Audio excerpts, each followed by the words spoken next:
Good morning, and welcome to our web-based conference, Basis of TV Interview for Contact Investigation. My name is Valerie Dunn, and I'm a health educator with the Education and Training Department at the New Jersey Medical School Global TV Institute. Today's program is sponsored by the Northeastern Region Training and Medical Consultation Consortium. I apologize for the inconvenience. Wendy Thomas with has joined the conference. I do thank you all for your persistence and patience. Before we begin, I would like to ask the site coordinators to remind all participants to complete the sign-in sheet.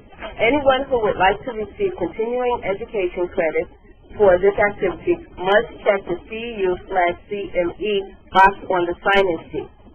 The University of Medicine and Dentistry of New Jersey Center for Continuing and Outreach Education designates 1.5 AMA PRA Category 1 credits and 0.15 Continuing Education units, as defined by the National Task Force on the Continuing Education Unit, provided the activity is completed as designated.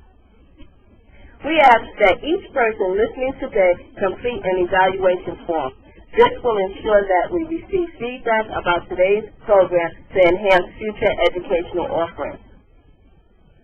You have received the PowerPoint presentation and may use the slides as printed handouts or view them on your personal computer. We ask that you follow along closely, and we will try to be as clear as possible when transitioning from one slide to the next. Finally, I would like to inform you that today's program is being recorded for future listening and will be available on our website at www.umdnj.edu Global TV. The format of today's conference will feature a talk by Mr. Shamir Punja, a public health advisor with the Center for Disease Control, who is currently assigned to the State of Indiana Health Department. Before I turn the program over to Mr. Punja, I would like for the listeners to place their phone on mute to avoid any distractions. Karen has joined the conference. Also, I would like to just let you know that Mr. Shamir Punja has no interest, no financial interest, or in any of the products or any services related to this program.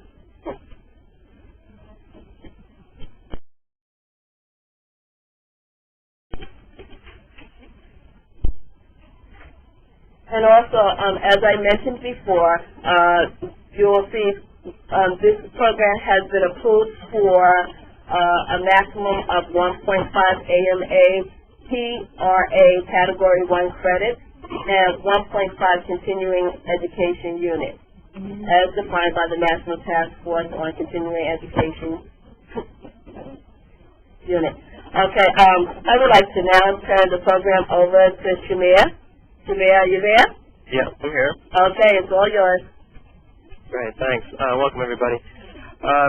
As Valerie has mentioned, I am in Indiana, so this is a unique situation for me to do this via the phone and the internet. So I'm usually used to doing this in front of people, and engage people's reaction, and I have a bag of candy that I can pass out, and this doesn't facilitate that that kind of interaction. So although you guys have your phones on mute, if you want to ask a question, just go ahead and unmute it and ask. You also have the ability to, I believe, type in a question, and if I can really get this multitasking thing under control, I'll respond to those as they come up. With that being said, I wanted to ask a question of all of you. If you could just for a second unmute your phone, or if you want to do a show of hands, just, if you could tell me who's actually on the line. I don't know. All I've got indication here is that there's maybe 7 people. So if you could just go around and just quickly introduce yourself and where you're calling from.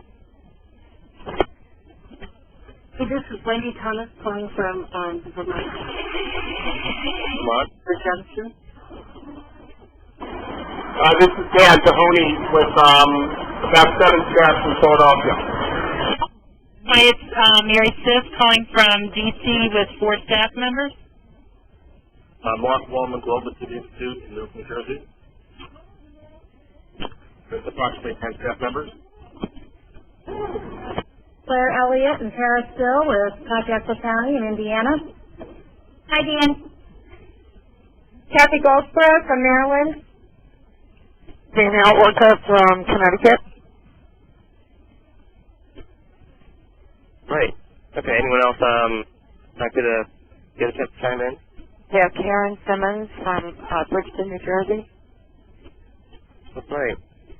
And I'm sure there may be others who can who will call in a little bit later. Carrie Johnson. Has joined the conference. Oh, okay. Good.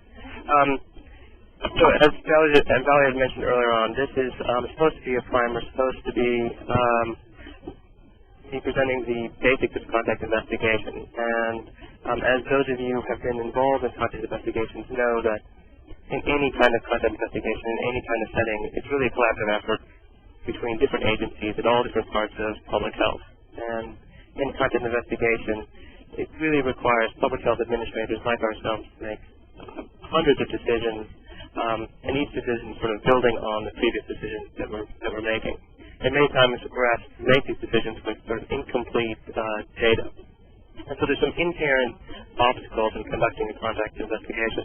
And for this reason, in order to do contact investigation very effectively, it's really, to have a good foundation, we really need to have a good understanding of what the Has joined the conference. investigation is, and having clear communication channels and a clear expectation of what Has joined the conference. Today what I'd like to do is for the next hour or so is sort of present where are some of the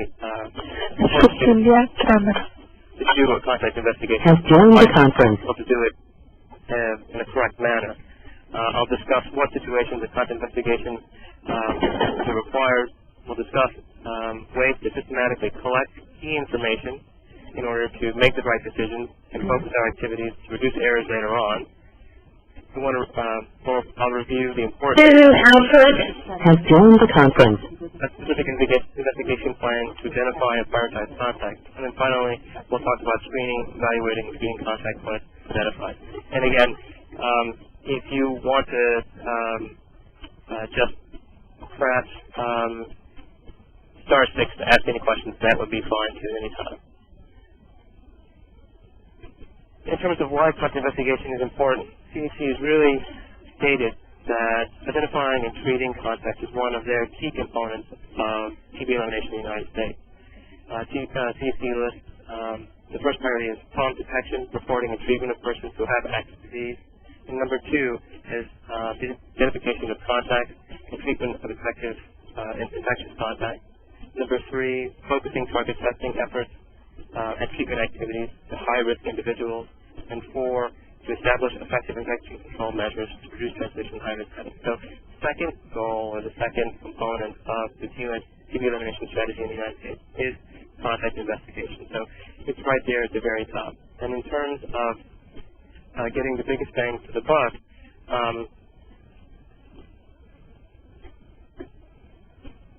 on average, CDC has indicated that the TB programs are identifying 10 contacts per case. And the data has indicated that the reason for this is 20 to 30% of contacts have been shown to be infected with LTBI, and 1% of contacts have been, will have TB disease. And of those who ultimately will break down with disease, approximately 50% or 1/2 developed in the first year. So again, in terms of getting the biggest bang for the buck, this is where we're going to be able to make an impact on TB elimination in the United States. As a critical prevention strategy, TB prevention and control programs should really strive to not only identify contacts, but also to ensure that they can get started on a full course of treatment and they finish that full course of treatment. Identifying 10 contacts is great, but ensuring that they complete, that's where we're going to make the biggest impact. And these CDC guidelines and recommendations really help us do that. They really help us put together a systematic plan to approach each contact investigation. And you're going to see over and over again how we're going to have to prioritize our efforts to focus our limited resources, both in terms of manpower, but also in terms of funds, to really get to those that are the 20 to 30% who are affected and the 1% that have disease.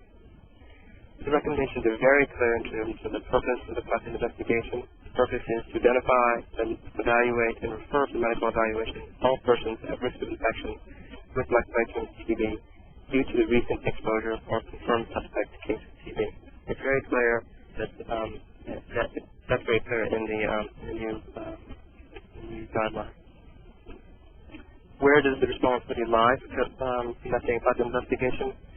As I've mentioned, there are many agencies that are involved in a project investigation, including the patient's doctor, the case managing nurse, the outreach worker, or the person who provides the DOT service, the regional nurse or the state health department. All these different persons or agencies each have a different perspective and bring a critical piece to the table so that we can ensure that we're identifying the high-risk contacts and that they get evaluated and they get their treatment. With that being said, though, with all these different partners, we still need one person to take the lead role. And here in Indiana, and I think for other parts of the state, that the local health department plays that role in coordinating the activity. And for Indiana, that makes sense for us because they have, one, the legal mandate to do case management and respond to all different types of communicable diseases. But they're also the ones who know the layout of the land, and they know the providers, and they're the ones, in many times, providing the direct care. So it's a local agency who takes the lead role with all these partners. The contact investigation, as you can imagine, with all these partners, can be challenging. But in addition to that, just the sheer numbers of people that may be involved, you also have the fact that we're trying to make decisions in real time. We're trying to make decisions based on information that we're continuously coming in. It's nice to play, Tuesday morning sort of quarterback and saying that you should have done this, you should have done that after all the information is in. But when you're doing it real time, it's very challenging. So you want to have a systematic method of collecting the information, of organizing it, so that you can proceed with the least amount of errors that are on, and that you identify those that are at highest risk. So an agency, local health department, working with the state, should really be able to put together a tailored plan for their area and follow it so they can follow that framework. Before going on, I just wanted to review a couple of or a few key terms so that we're all on the same page as we go through this. We're talking about LTBI, I'm talking about latent TB infection, and this is the asymptomatic condition that follows the initial TB infection. TB infection, TB is in the body, but it's in the dormant stage. When we're talking about active disease, we're talking about a laboratory or clinical case of TB. That is usually by an abnormal chest X-ray, positive cultures, and their signs and symptoms.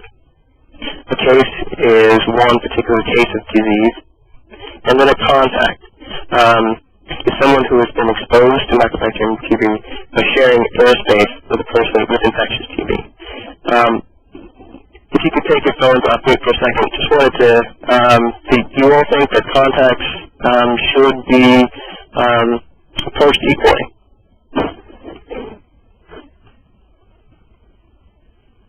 Anybody? Let me ask this this way. Should you assign the same kinds of resources to all the different contacts that are identified in any one particular investigation? Vanderbilt County Health Department has joined the conference. Well, obviously you have to look at, level of exposure, your close contacts versus your contacts that are not so close. And I guess obviously if someone is immunocompromised or has other issues, that's obviously a consideration as well in terms of what kind of resources you might be able to devote to that person. Right. You wouldn't want to approach all the contacts the same way. You wouldn't want to apply the same resources to get all the contacts in.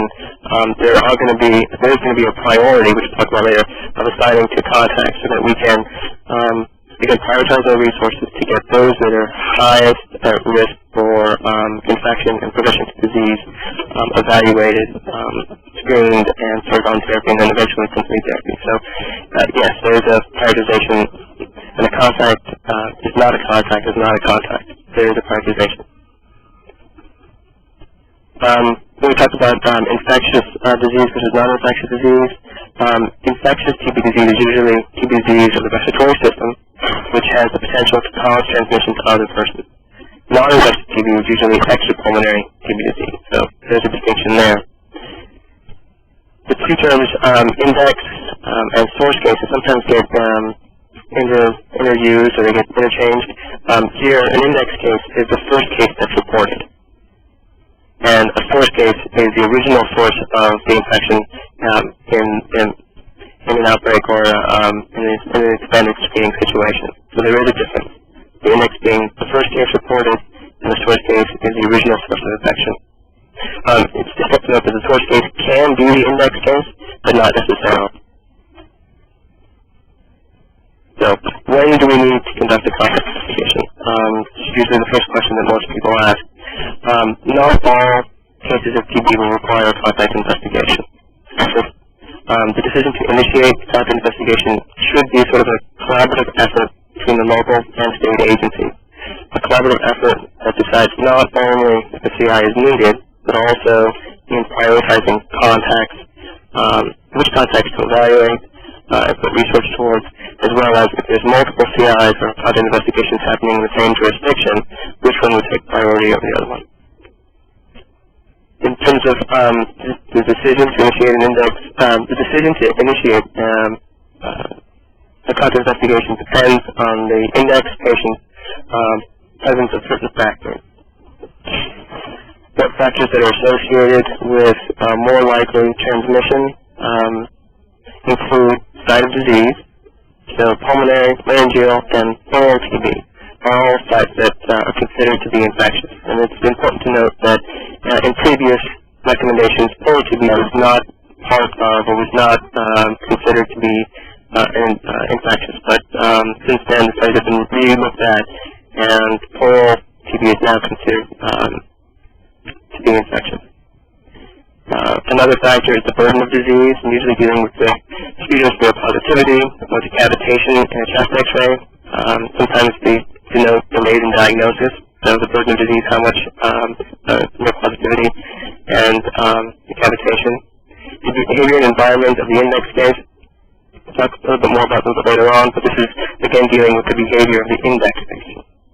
The age of the index case is also a factor. Studies have indicated that children less than 10 years old are less likely to be infectious, so that's a factor. HIV status, dealing mainly with how fast somebody will progress the disease, but also in terms of the delay in diagnosis. HIV-positive persons may have a normal chest X-ray earlier on, and they won't be identified as having abnormal chest X-ray or infectious until later on in their disease. And then being on the right treatment, the right dosage for the length of period of time also has a factor in predicting likeliness of transmission. In terms of behaviors of the index patient, an index patient who is coughing, sneezing, singing, these kinds of behaviors are more likely to be infectious. The close social network factor in this, the way I sort of operationalize this is somebody who does have a very close and supportive network of friends and family.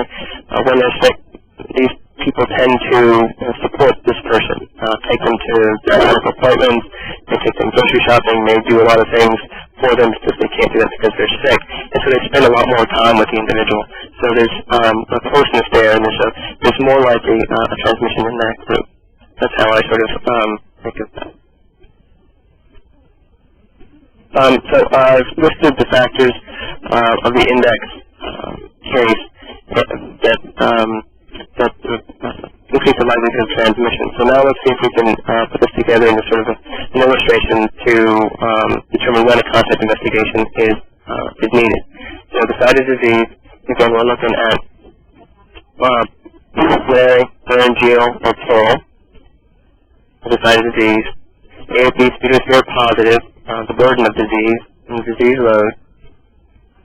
and then you have, if you have a culture positive or a rapid test positive, it's definitely TB. A contact investigation should always be initiated in this situation. That's the first branch. The second branch is, again, same site, pulmonary laryngeal with pleural TB. The burden of the disease is still sputum smear positive. And then the culture is either not done or the rapid test is negative. And in those situations, you wouldn't want to initiate a contact investigation because whatever is in the sputum is not TB. So you wouldn't want to do a contact investigation situation. Again, you may want to wait for confirmation what the rapid test throw out. But again, if it's culture negative, you wouldn't want to do a contact investigation. The third branch is dealing with, again, the pulmonary laryngeal TB site. And in this situation, the AFB sputum smears are negative or they have been performed, either due to just lack of getting them done or they're still pending. And then the burden of disease being cavitary chest X-ray. In these situations, you would do a contact, should always do a contact investigation in these situations. And the reasoning behind this is in terms of being cavitary disease, 20% of these cases have been shown to be infectious. So you would do a contact investigation. You should always do contact investigation.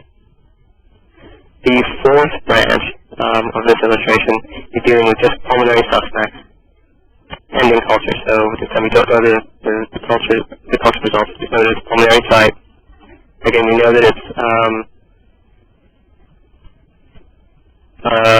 I'm not sure if you see it. Oh, let me go back.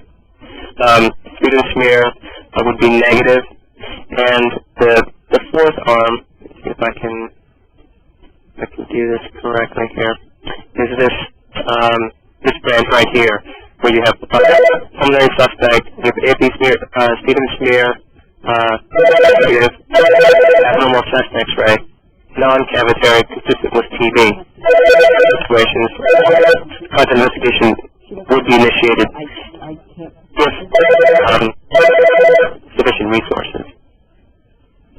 The fifth branch of this diagram, which is already laid out here, is again pulmonary suspect, AFB sputum smear negative, abnormal chest X-ray. And the difference here is that it's not consistent with TB. And in these situations, you'd only do a contact investigation if there's exceptional circumstances to do one. The last branch here is a non-pulmonary or laryngeal site. In these situations, you would not want to do a contact investigation. So if you lay it all out, this is what it looks like. And again, this diagram is in your, or is in the MMWR with the contact investigation. The one thing to note about this branch here is that if the index case, or if the case has smear positive, culture positive, and cavitary disease, that would be of highest priority. Those are the cases that are most likely to be infectious. So again, contact investigation is, you're seeing the effects of prioritization. You want to put your resources to those cases that are the most infectious or likely to be the most infectious based on the information that we have. Let me see if I can, before going on to this, let me run through another example here. As public health administrators, you always dread the Friday afternoon calls, so I'm going to throw one out to you all, see if we can get some discussion here. It's now 3:30 on a Friday afternoon. You're ready to close up and go on home when you get a call from a primary care physician who wants to report that case of TB. Some suspect it's a case of TB. He wants to know what else needs to happen. What else needs to happen on his end? What else needs to happen in terms of a contact investigation? What are some of the pieces that you'd want to know? What are some of the information that you'd want to know from this primary care provider before saying anything about contact investigation?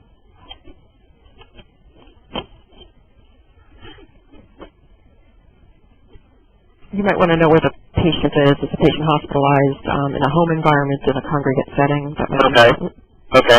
And you also want to know the site of disease, you want to know whether it's a pulmonary case, we're talking about a pulmonary case, we're talking about an extrapulmonary case. If it's an extrapulmonary case, at this point in time, you want to just take care of the patient, and that investigation you wouldn't have to worry about. If it's a pulmonary, laryngeal, or pleural case, you'd also want to know about the smears if they've been done and what the results of the smears are. So again, if you use that algorithm, it becomes very clear as to which cases you'd want to do a contact investigation on. So saying in a different way, you would consider doing a contact investigation for confirmed or suspected pulmonary laryngeal and pleural TB cases, and those are the chest radiograph participants with pulmonary TB. That's when you would consider doing a contact investigation. You'd recommend a contact investigation for sputum smear positive, culture pending, or rapid test positive cases. Also for those with chest X-ray that are abnormal, cavitary, smear positive, and a high clinical suspicion of TB. And again, this is dealing with the 20% that are cavitary. 20% of cavitary cases being infectious. So that's a way of saying it. You would want to delay initiating contact investigation until you get the final cultures for smear positive and rapid test negative. You want to wait for that final confirmation before doing it in these situations. In terms of prioritizing contact investigations, if there's multiple investigations going on at the same time, the highest priority would be for smear and culture positive cases with a cavitary chest X-ray. Again, the studies have shown that that's the highest priority and most likely to be infectious. Contact investigations should not be done for suspected TB disease cases with minimal findings to support TB diagnosis at this time. The one note that the recommendations do make is in children that are less than 5 with confirmed TB, you'd want to do a source case investigation regardless of the site of disease. And studies again have indicated that children are less likely to be infectious. So you're looking for a source case rather than looking for contacts. You want to see who is the one, or who in the family or in the baby's close network is the source of that. Because they're more likely to break down sooner. So you're looking for a source case in that situation.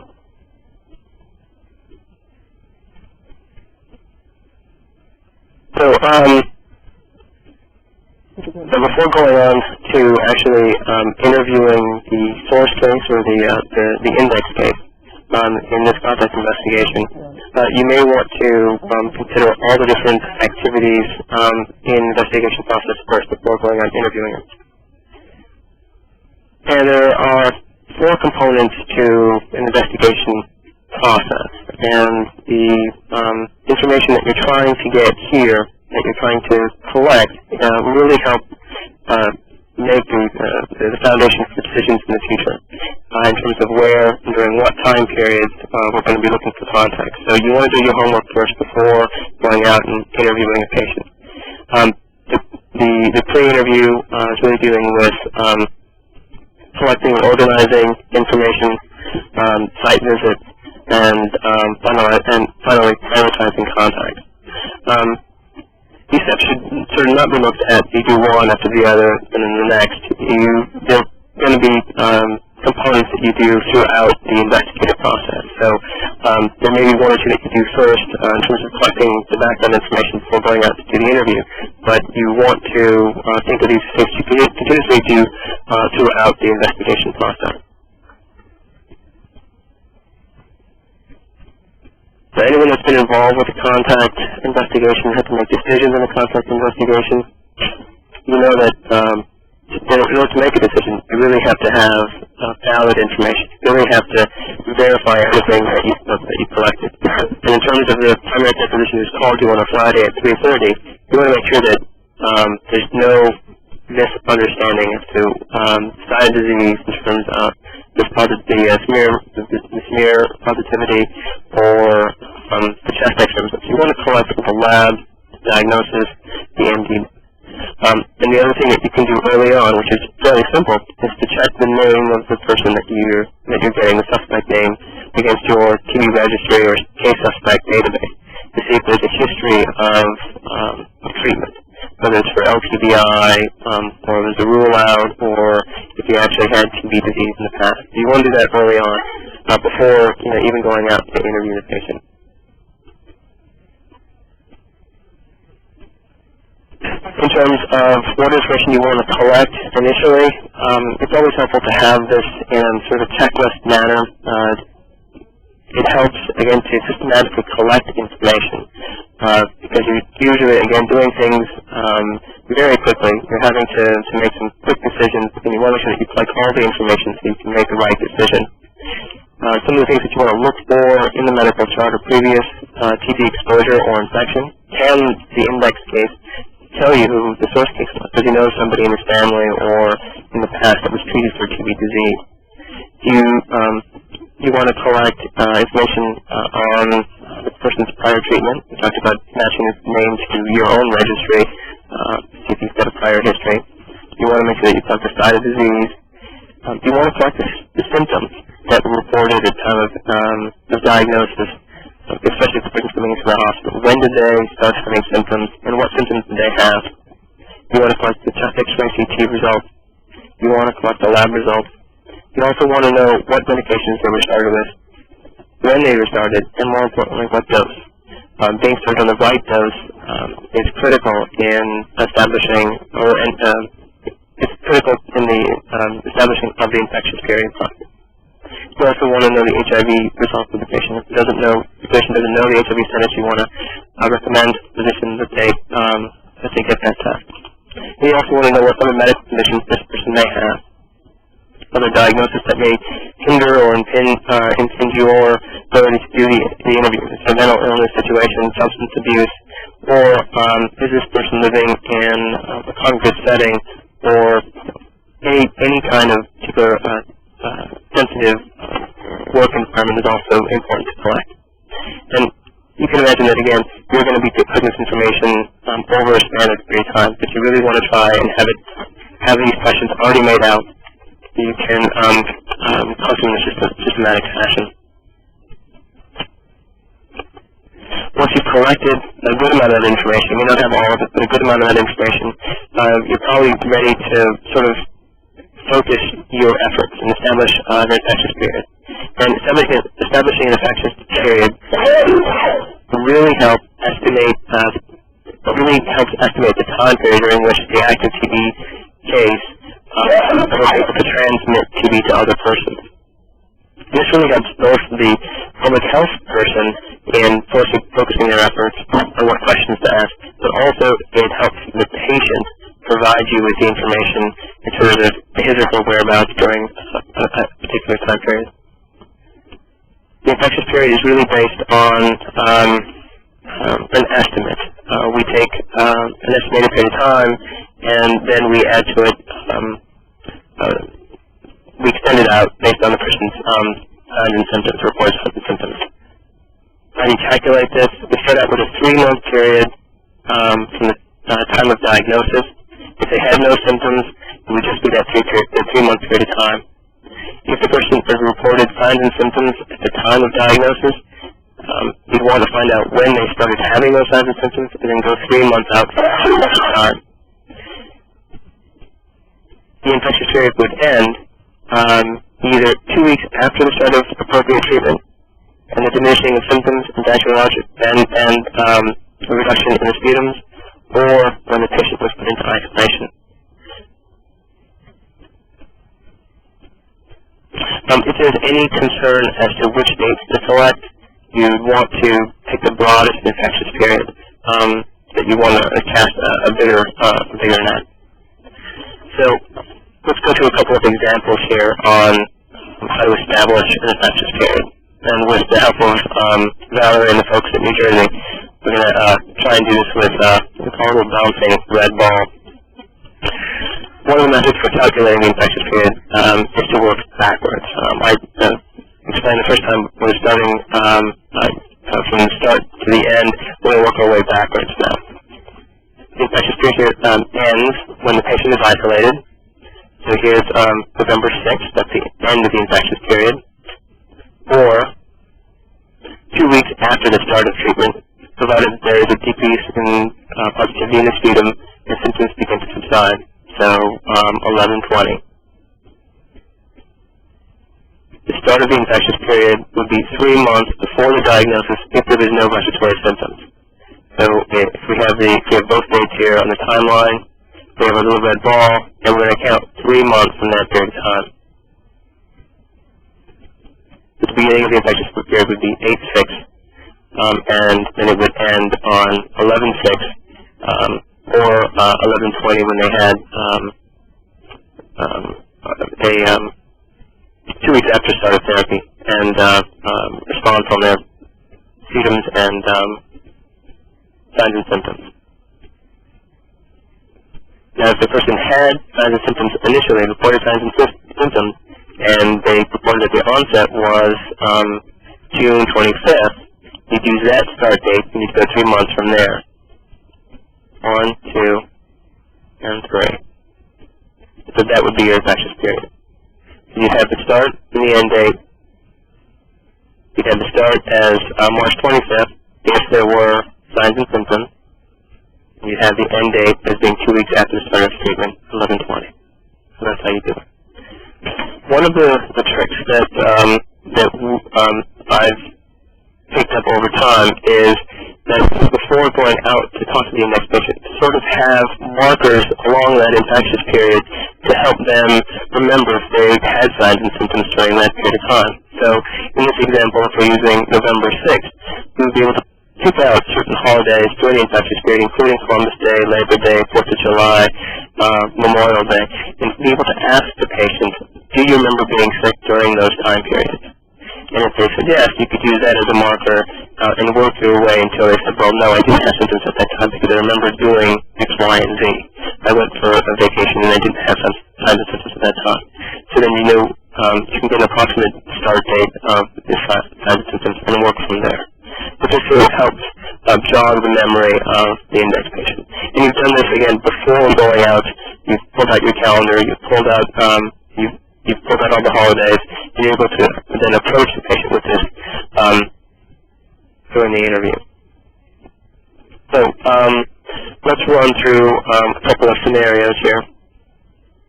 On January 2nd, 2000, and actually this should be 2006. Oh, I think it is. Mr. Y went to the emergency room for 2 broken ribs, and he sustained during the fall. Chest X-ray revealed 2 fractured ribs and upper right lobe infiltrate. Mr. Y was immediately admitted and placed in respiratory isolation. Mr. Y said he had no TB symptoms. Symptoms collected on January 2nd, smear positive, culture positive for MTB. We started on 4 drugs, appropriate doses. So if I were to ask, what was the infectious period here, what we would have to do is you'd start with the January 2nd date of admitting to the ER, and he was in isolation. So that would be the end of the infectious period because he's in isolation. He didn't have any signs and symptoms, so he'd go 3 months out from there. So November 2nd of 2006. No symptoms. Pretty straightforward. The second scenario here is Miss X. She was hospitalized and placed on respiratory isolation on January 2nd. She complained of cough, fever, and night sweats for 8 weeks prior to admission. On January 2nd, sputum and smear positive cultures were pending. Chest X-ray showed bilateral infiltrate, so no cavity, but it's an active process there. The meds were started, appropriate dose. And if we were to ask again, when was the infectious period start and end, we'd work from January 2nd, from respiratory isolation, and then not only would we take 3 months, but also the 8 weeks during which time she had signs and symptoms, cough, fever, night sweats. So we would extend it to 8/2 of 2005. That would be the infectious period for Ms. Sachs. Ms. W. Visited the local health department on January 2nd for an employment screening. Ms. W. was found to have a positive CST result, abnormal chest X-ray, sputum smear positive, which then had a rapid test positive for MTB, so we know that this definitely is the case. Ms. W. said she had no symptoms, and she was given full drug therapy on January 2nd and sent home. So when would the infectious period start and end for Ms. W? We would take the January 16th start date, and the reason we would do this is this would be an estimate of when she would respond to treatment. And we would have to use this sort of liberally. We'd have to go back and we'd have to confirm that she had a positive response to therapy and that the sputum started to reduce. If they didn't start to, if the positivity didn't go down in the sputums, if she didn't have reduction in symptoms, we'd have to take that out. The ending period would have to go out further. But if we use the example of January 16th, she had a positive response to smears, and her symptoms went down, we would go 3 months from that period of time. We would take it out to October 2nd of 2006. That would be her infection period. And then scenario 4. Mr. Z left against medical advice from Best Hospital on January 2nd, 2006 with meds, NH-FIT, TJ, Ambitol, and with DOT arrangement. Sputums on January 1st and 2nd smear positive, and culture revealed a lower left lobe infiltrate. Mr. Z complained of weight loss, fever, and cough for 2 months prior to his January 1st, 2006 admission. On January 6th, 2006, Mr. Z's sputum smears converted to negative, and he shows clinical signs of improvement. When does the infectious period start and end? Now, this one I'm going to leave it up to you. I'm going to ask for a response on this one. What would be the infectious period?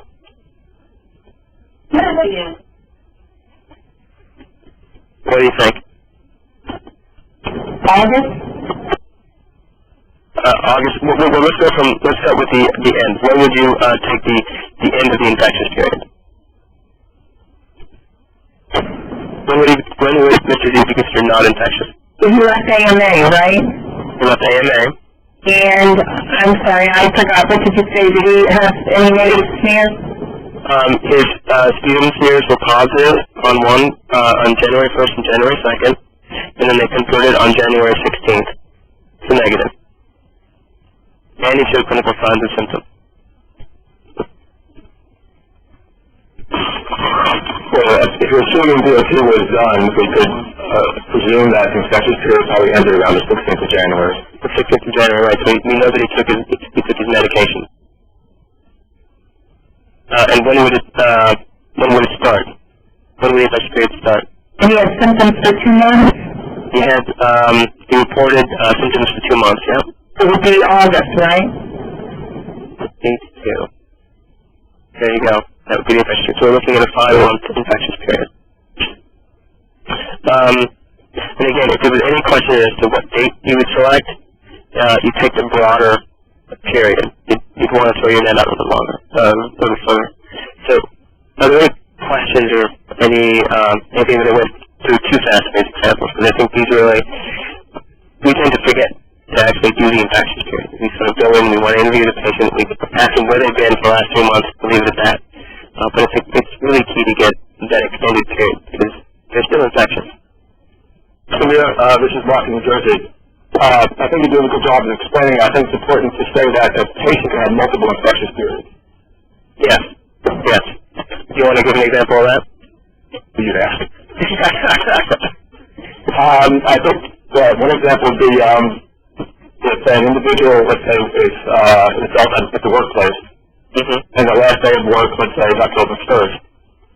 So contact was broken at work October 1st, but was not admitted to hospital for November 1st. So the infectious period for the workplace would end on October 1st, but for the social and family contacts may end on the day the patient was placed in airborne isolation or 2 weeks after treatment was there. Right, there's a break in the exposure test for left work. And this goes to the next point in terms of the exposure period. The exposure period for an individual contact or site is determined by how long the patient spent at that time or with the infectious patient. So as Mark very quickly pointed out, that you can have a different exposure period for a contact or for a case, but it would still lie within the infectious period, the entire infectious period of that patient. So the example that I give, that I would use here, from my background, would be working in New York City with a homeless gentleman. And if a homeless gentleman was infectious for 3 months, in New York, we still have tenement houses, we still have single-room occupancy hotels, and homeless man that was in the hotel only during the first month of the infectious period, we would focus in and we would get the name of the residence and the contact information from that hotel for that month only. We wouldn't have to get the whole entire infectious period for that patient, just the time that he spent at that hotel. So that would help us in terms of being able to focus our attention on just those individuals. Any other questions about the infectious period? And then the infectious period, I think it's wait to treatment once the investigation is confirmed and once treatment. I'm sorry, can you repeat the question? I think we have a bad connection. My question is, what effect does the weight patient weight has to reference the treatment once the investigation is completed and once euthanasia has been ruled out? The patient's weight, initially I mentioned in terms of the medications. Yes. The patient weight is important in terms of the TB and Ethambutol. You want to make sure that the patient is on the right dosages of medications. Sometimes a patient can be started on a lower dose, or a patient can gain weight fairly quickly, and the drug is not adjusted accordingly. So the patient is on 4 drugs, but it's not at the right dosage, and he or she's not getting the right amount of meds. So you may want to take that into consideration. Okay. Do I need to associate weight gain as treatment improvement? Would you consider weight gain? I think it's a good question for a physician, but yeah, I would think that reduction in coughing, weight gain, any of the symptoms that you have for TB, then the more and more of those that go away, the better off you are, and that's showing a positive response. Okay.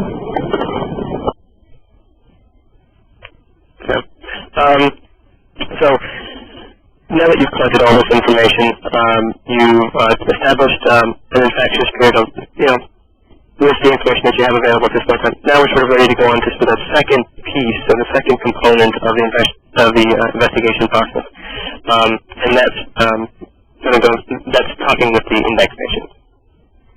And as you all know, the initial visit with the index patient is one that you only have one chance to do right. It's really going to set the stage for the duration of the content investigation and your interaction with the patient throughout the person's treatment.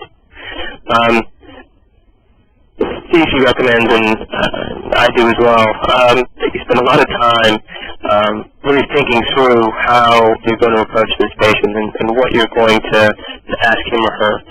Some of the components of the initial encounter with a patient should include the components of reviewing TB education, reviewing with that person the public health measures that we have to follow in terms of clinical disease, and then also ensuring confidentiality.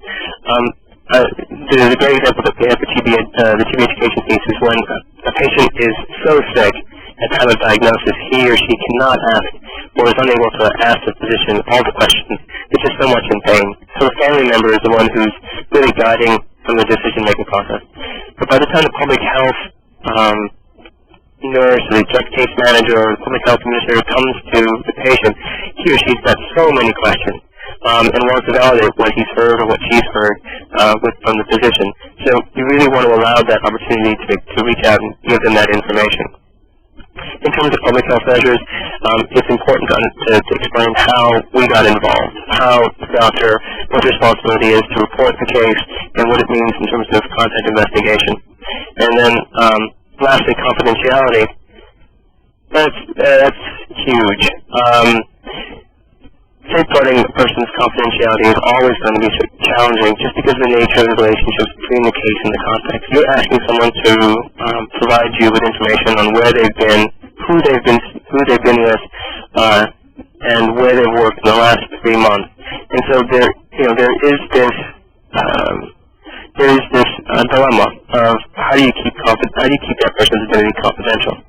And the best way really to do this with the index patient is to have an open dialogue with them on not only obtaining the contact's names, but also indicating how you plan to approach the site, how you plan to approach the individual contact, and explain what's going on. I think that may put the index patient at ease. In many situations that I've seen, the index patient may want to pick up the phone, may want to call the contacts first prior to public health going out and interviewing them and getting them the medical follow-up that they need. So that's also an option, and we should allow that. In terms of safeguarding confidentiality, it's also important that local health departments or states who provide technical assistance to the locals have tools available so that we can get consent from the index patient to release information to specific persons if needed.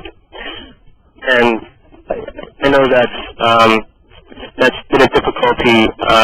You want to safeguard the patient's confidentiality or their names in all situations. However, in some businesses or in some locations, it's very difficult to obtain contact information just because of the nature of the business.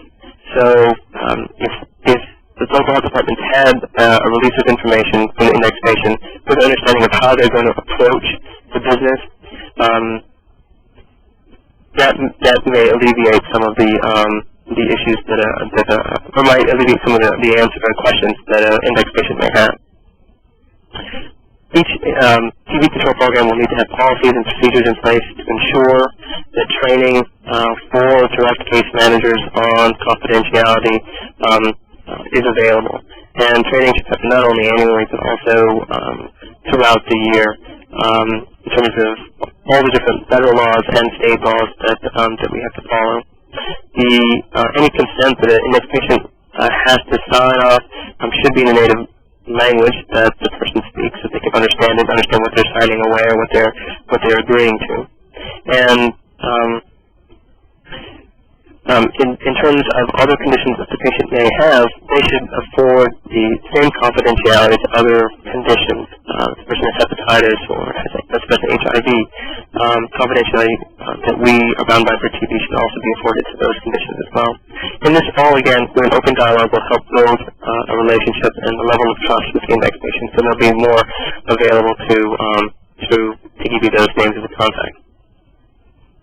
So as you can imagine, just getting through the TB education, the public health control measures, and the confidentiality, you probably need more than just one interview. And CDC recommends that at the minimum 2 interviews are done with the index patient. The first interview with the index patient should happen less than 1 day for an infectious patient, and less than 3 days for other patients. So again, we're prioritizing our efforts to those that are infectious, most likely to transmit.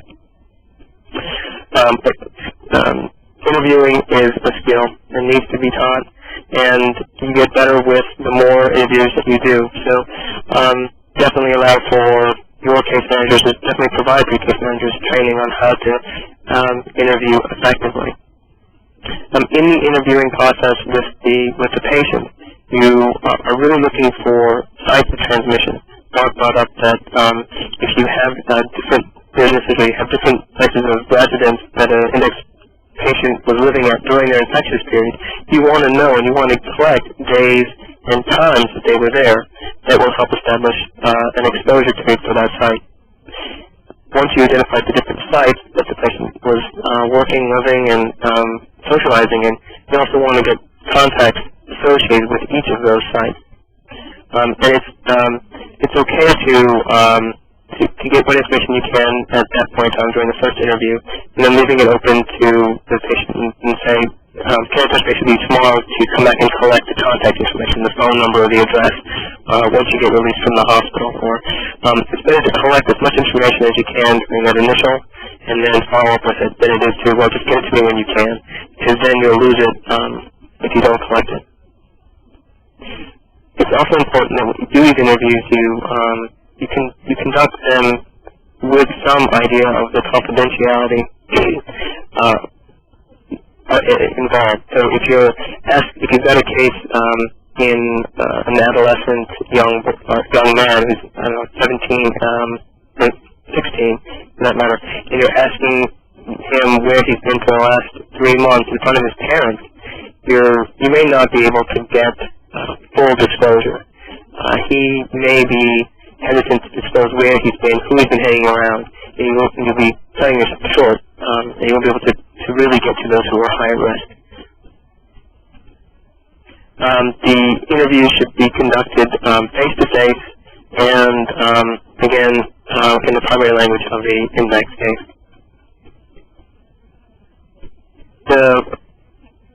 The follow-up interview and subsequent interviews should really have a component of field investigation. You should really be able to see the sites that the person was at during their infectious period. And this is, again, one of the areas that TV programs have not been able to stress and has been a cause of major outbreaks.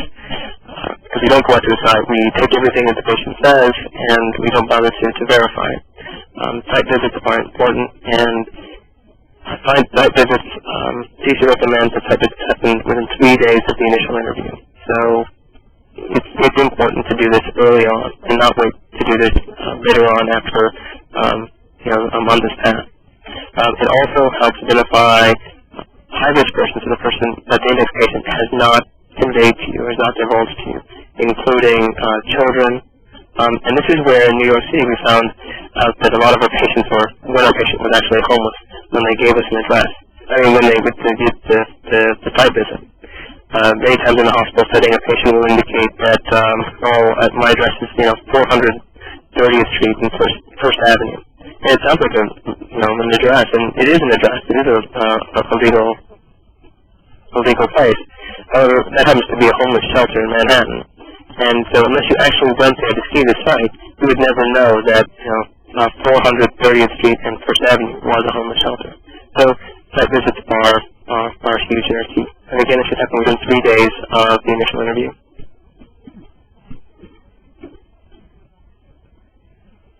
In terms of in the investigative process, we're probably right now sort of overwhelmed, or you're probably overwhelmed with all this information. You've collected all this information from the medical chart, you've had some interviews, you've gotten labs, you've got your infectious period, and you're about ready to put it all together in a coordinated fashion. And CDC recommends investing some time and putting into an investigation plan. And what this plan allows us to do is it helps us put together a registry of all the contacts that the patient has provided us with some kind of prioritization at this time. And I'll explain to you what the prioritization is. But you can have the name, contact information, and a prioritization so you can see what your workload is going to be. You can develop a timeline of how you're going to approach this contact investigation. And you're going to be able to, most importantly, from a local standpoint, is to decide what additional resources you're going to have to bring in to carry out this contact investigation. Now, again, you have not gone out to interview the contacts. You haven't even gone out to do that yet. So before you even do that, you want to see, based on the information you got from the medical record and from the index case, interviewing the index case, what's your need for resources? Well, who else are you going to pull in to make this thing happen? And Also, this investigation plan also allows you to set up milestones so that you can sort of gauge your process and establish a set meeting time with the players that are going to be involved in this content investigation, so you can review the information and review your momentum towards completing it. In terms of time frames for follow-up of contacts, this is a table that is in the MMWR that was borrowed from California State TV program. And they're listing here the number of business days from initial listing of the contact to the initial encounter with the different types of contact, the high priority, medium priority contact, and with pseudo-smear negative, and medium priority contact regardless of smears. And as you can see, they've given a higher or a tighter turnaround time, 7 days for high priority contact for the initial encounter, and then they have for medium priority contact regardless of smear results or culture results for all others. So it's almost twice as fast to get it done. And again, this is an example from California State, which I think they've got a lot of, they've got TB clinics, so they've got some control. In a state like Indiana, we don't have that. It gets a little bit more challenging, but, we're still working towards developing our own turnaround time. Right now it's established as less than 3 days for smear positive and less than 7 days for a smear negative case. So, just to give you a perspective on that. The final component in the investigation process is the establishment of priorities for our contacts. And the prioritization of contacts should be based on the likelihood of infection and, if infected, the progression to disease. And the CDC has done away or has recommended now to use 3 prioritizations: high priority, medium priority, and a low priority classification. High priority contacts would be those that have a high likelihood of infection and or progression to disease, and medium priority contacts would include all other close contacts.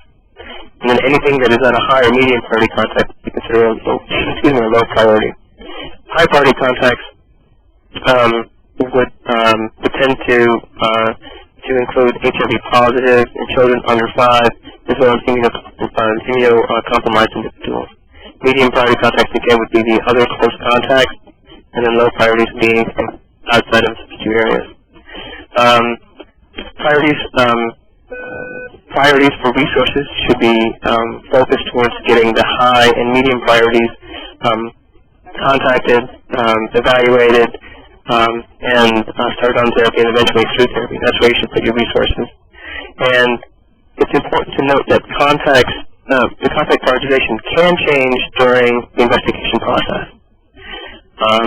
Somebody who's prioritized as a low priority can become a medium or a high risk if additional cases, for example, were identified in any one site, or you have to expand the screening or expand the contact investigation.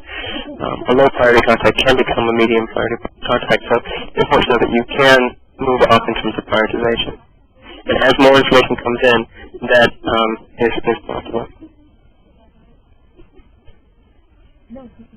Factors that are associated with contact investigation, I've already mentioned HIV positive and the age of the contact. Other medical conditions such as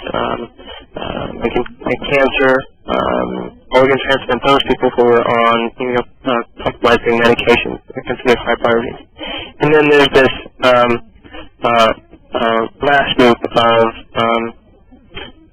contacts who are likely to be infected based on the intensity, frequency, and duration of the exposure. So there's that catch-all as well.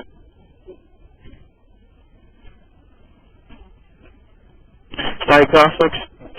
So now that we know which cases should have a contact investigation, and we know what information we need to collect from the investigation and from the medical charts, we've estimated the infectious period and obtained a pretty good list of contacts from the index case. We've started to prioritize our contacts, and now we're really ready to go out and engage those contacts and get them evaluated. So what we would recommend to do first is to keep in mind that these contacts are just now being involved in this process. We're just not getting them, letting them know that they could have been exposed to the TB case. So we have to start out with the education, confidentiality, and we also have to be prepared to answer questions and rumors, especially in work sites and in sensitive situations where people feel like they know where the source case was. And we have to be mindful of where we're going to ask some of the sensitive questions. We don't want to do it in an open room. We don't want to do it where everybody can hear the answers. So we want to make sure that when you are ready to interview a contact, you have that you have an isolated area or a cordon off area to ask them these questions. But again, 3 working days is what CDC recommends in terms of getting to contact. Information that you want to collect from the contact, again, having a checklist makes the process work a little faster. Previous treatment of TB, you want to know about signs and symptoms. You want to know about approximate exposure at that site or in a particular setting. And you want to know social factors. Is the person homeless, migratory, or any inability to pay? All that will play out into being able to get somebody fully evaluated for therapy. HIV status for contacts is critical. We're trying to push here in Indiana for contacts to get HIV, to know their HIV status, especially when you're relying on a skin test to whether or not to move somebody or continue them on terms of evaluation. Knowing that they're HIV positive has a huge impact.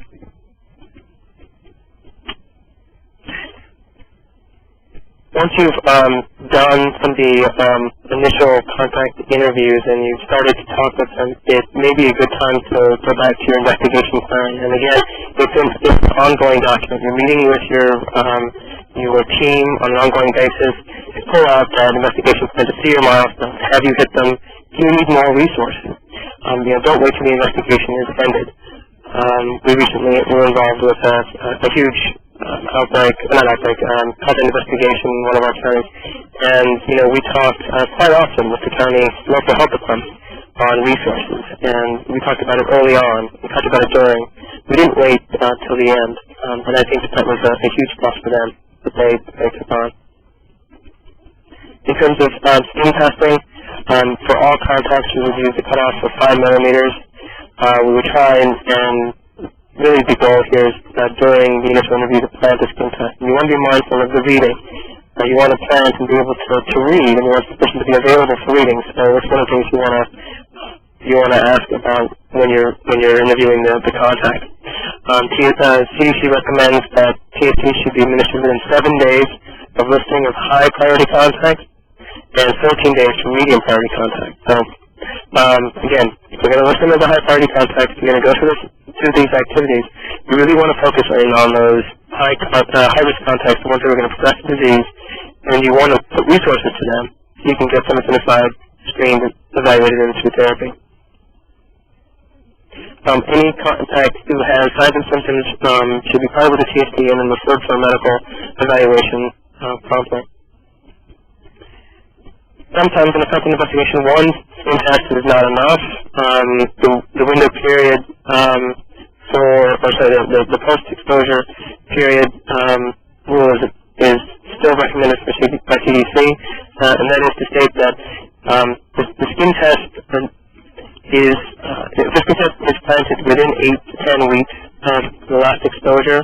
A negative reading may not be a true negative reading. The body may not have been able to respond to a skin test at that time, so you may have to do a second test. The reason why I say you may have to do a second skin test is sometimes you're doing a contact investigation and you're at a site where exposure was broken 10 weeks ago, and you're just now being notified of the case, or just now being notified of the exposure at that site. You may only have to do one because that window period has already been left. You would only have to do once. It's important again to know the particular dates that a person was at an individual site during their infectious period. That's done on the amount of work. High-risk contacts, I'm just going to quickly go over the children, less than 5 years of age. CDC recommends that any child who's considered to contact receive a full medical evaluation, regardless of the initial skin test, and also recommended that they start treatment for latent TB infection. If that second TST, when it's planted after age 10 weeks, is negative, then the treatment for latent TB infection would be reconsidered and potentially stopped. This is for just children. If we're looking at immunocompromised individuals, if you're doing a contact investigation, and again, they could be positive, they're less likely to have a positive reaction on their skin test. Excuse me, less likely to have a positive reaction on their skin test. You'd want them to get a full medical evaluation, and then continue them on treatment even after their positive skin test.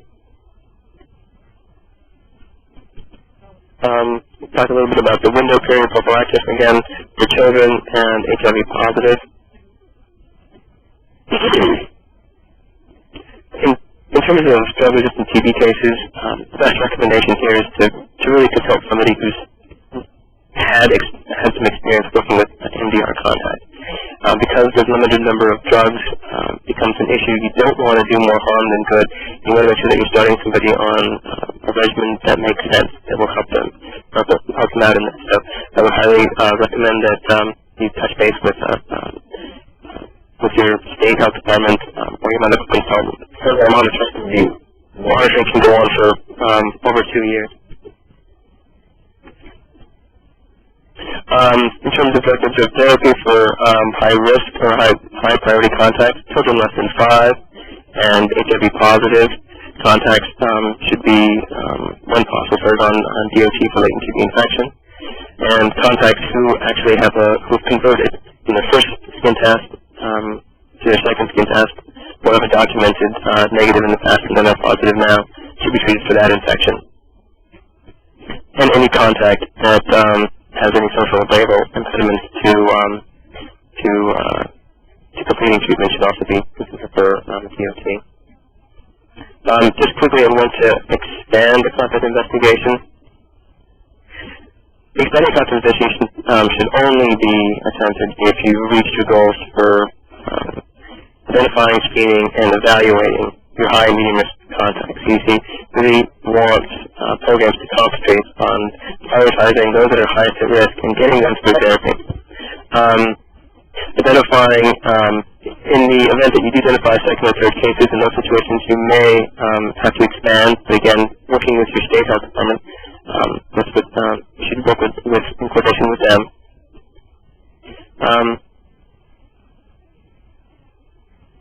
And in order to determine if expanded screening is necessary, again, your weekly meetings, your bi-weekly meetings with your contact investigation team would enable you to review that information as it's going on. So again, it's real-time decision making. Special circumstances for contact investigations, and all I'm going to say here is that for congregate settings, for workplaces where there's a lot of people, or hospitals, state health departments should have a protocol, or should be working towards having a protocol for these special situations. In these situations, working on your regular contact investigation protocol may be difficult, and there's some unique situations for those kinds of exposure sites. In terms of an outbreak, we've had some experience here in Indiana about working with outbreaks, and the most important thing here is to have a definition of an outbreak. And if you do have an outbreak, is to identify it early on in the process. Don't wait. The earlier you identify it, the better off you are. And if you do identify one, it's not business as usual. You should really bring in extra resources. You should really get the decision makers at the state health department involved early on.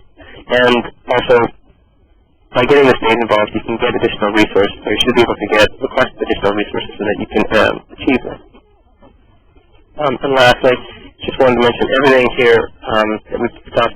If you're doing it in the primary language of the patient, if it's English, it's a lot easier. If the index patient has any type of language barrier or is coming from a different country, whether it's different culture, it makes things that much more difficult. So that should be taken into consideration as well. The last slide in your handout is just a reference to the MMWR, where you can get the content investigation guidelines, and I think that's it. Yeah, I think that's all. If you have any questions or comments? So I guess I'll turn it over back to Valerie.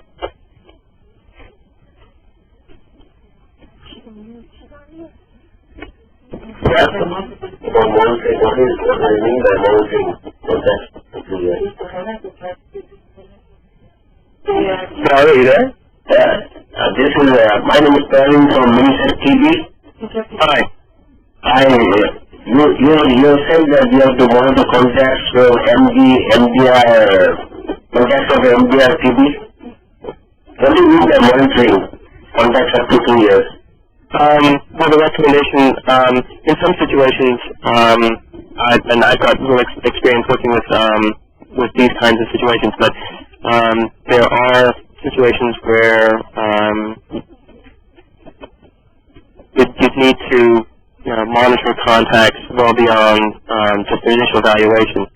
In New York City, in terms of an outbreak that we had there, the index case was resistant to, I believe, 3 of the first-line drugs, so we only had 1 drug that was effective. And so the question about how do you treat and how do you monitor, and then you want to be able to know if they do break down with disease later on, you want to be able to know the resistance of that bug. So having a way to keep a programmatic history of that exposure would have to be developed. So suppose the contacts have been negative earlier on, so can we retest them after about 1 year? Oh, that question is a medical question. That one I cannot answer. I don't know if Alex from New Jersey? Yes, I'm here. Thank you. Were you asking me a question to me? I'm sorry, I was. Yeah, and I think the question was in regards to doing a second screening for contacts. If the initial screening is negative, and this is an MDR index case for a case, following up with a skin test annually or chest X-ray, I believe that's the question. A chest X-ray, and the initial TST is negative? No, this is after, the person has had a negative skin test, chest X-ray is negative, everything is okay, and then a follow-up annually thereafter. Well, only annually because it should be just done as part of your normal physical. After, if you're sure that no other exposure have occurred after the infectious period, you don't really need to be monitored for that particular exposure. Actually, Valerie, this is Misha, also from New Jersey. I'm just going to interrupt for a moment and say one of the other opportunities that we offer here in New Jersey is medical consultation service. So I would suggest that maybe the speaker, you could send us an email afterwards and we'll be able to put you in touch with one of our doctors who specializes in MDR-TB, because as we all know, if you're dealing with contacts with MDR-TB, it's very complicated and something that really requires the medical expertise. So I'll just say to all of you that our 1-800 number is 1-800-4TB-DOC, D-O-C-S. So please feel free to call us at any point with any question that's sort of more medically focused. Thank you. Okay, thank you. Are there any more questions? Question there? Or any of the folks from New Jersey, for that matter. Okay, for us in New Jersey, are there any additional questions? I have just a general question. This is Tara in Indiana. I have experience with having more than 10 contacts per case, and I was curious what other experiences were. That seemed a little low to me. Okay, so the rest of you participants out there, do you want to answer, Karen?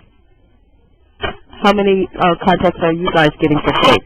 This is Washington, New Jersey. We're averaging about between 6 and 7 contacts per case, and I think that's more realistic for the national average. It may be that some of our listeners are just starting in contact investigation, so they may not be aware of the average contact index for their particular state.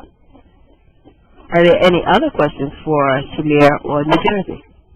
I don't know, maybe we'll just have one. Well, I know what I think I know what Chair is alluding to in terms of having experience with more than 10 contacts. I think it's great if you're able to get more contacts from a case. That's wonderful. But then also being able to prioritize them to make sure that you're able to get them screened and then through evaluation. So I think that's also key here. Right. I think 10 contacts is excellent. Shamir, this is Misha from New Jersey again. I have sort of a follow-up question regarding prioritization of contacts. I know every once in a while we hear that people who are smear negative but culture positive, or we know that they can actually transmit TB. So I was wondering if you could talk about that a little bit in terms of what your recommendations are for placing them sort of in the prioritization or prioritizing them. Smear negative, culture positive? Yeah. I believe that there would still be a content investigation that around that case, and smear negative cases can be infectious. So we shouldn't, not only to write them off, but we shouldn't just think that they're not infectious. And I think it's the numbers are 20% of smear negative cases still can be infectious. I don't know if Mark has that number. Dr. Family has quoted about 17-19%, but you're close enough. Yeah, 20%. So 20%. 20% of cases are infectious. So, in the context of these cases, it's still be considered. We should still do content investigations around them. So this may be too specific, but in terms of prioritizing those, where would you place those along next to, or if you were deciding how to prioritize along? The content investigation, so just if you had more than one content investigation going? Yeah. Well, definitely higher than the clinical case. Obviously, that's a good question. Smear negative cases, depending if they had a cavitary chest X-ray, I'd probably put the cavitary chest X-ray before a smear negative culture positive case. Okay, thank you. Yes, one thing that's mentioned in the algorithm in the document is a patient presenting with cough, and that could change a lot how we do things. Absolutely. Absolutely, in terms of signs and symptoms, and if the earlier the onset of coughing. Right. Right.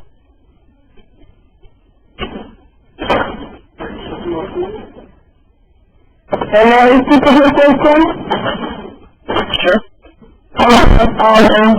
When you do contact investigation and you notice that the patient is deviating from the person or lying about the person, how do you say that? I'm sorry, if the person is deviating from the person or lying about information and you know it's a lie, so how do you approach that? Oh, lying. Well, we're trying to build trust with our next case. We're trying to build a relationship. I'm sure most of our patients in the initial interview were very skeptical about giving contacts. They are an island. They don't leave their house. They don't do anything. They have no friends. And what we find is, if we approach it from a different method, or a different way, or we introduce another person to ask the same questions in different manners, sometimes we can get contacts. We can get names of contacts. And again, it's also a matter of using some of the tools we talked about in terms of looking at the calendar. Where did you go during a certain period of time? Asking other family members, okay, was this person here during this holiday? Did they go somewhere else? Who did they go with? Again, in most situations, I mean, the family members know about the issue and are the ones who help the person get to the hospital. So they're concerned and they want to identify people as well. So I don't suggest we go out and we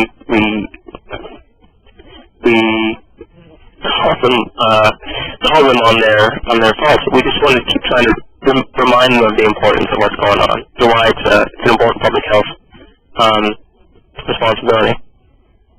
Hi, this is Ellie from New Jersey.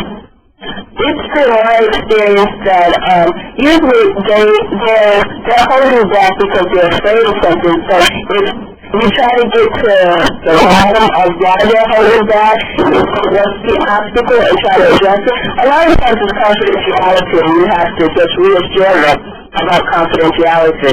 That's true. That's absolutely true too. And then again, talking to them about how you plan to approach this, how you plan to approach the contacts, and let them be part of the solution to that. Well, they may have a better idea, or if they have an idea and it's not feasible, we can explain why, and work as a team with that. I think we may have time for just one more question. Our time is just about up. Any more questions? Well, if there aren't any more questions, Shamira, I would like to thank you for sharing your knowledge on contact investigation with us. I also would like to thank Mark, who I heard quite often in this broadcast, and just sort of tell the audience that Mark has an upcoming webinar, and it's going to be held on December 6th. Same time, 10:30 to 12 o'clock, and he will be discussing contact investigation in a congregate setting. So we'll be looking forward to that. I think I know a congregate setting. Okay. I also like to remind the audience to return the evaluation forms and sign-in sheet to the address or fax known on each form. And also to remind them that this broadcast will be posted on our website, and so that they can tell friends or they can listen in again by just going to our website. It will be posted very soon. And finally, please know that there are several resources related to contact investigation that's available on our website, and I believe it's up on the screen right now. You can go CDC website or our website, which is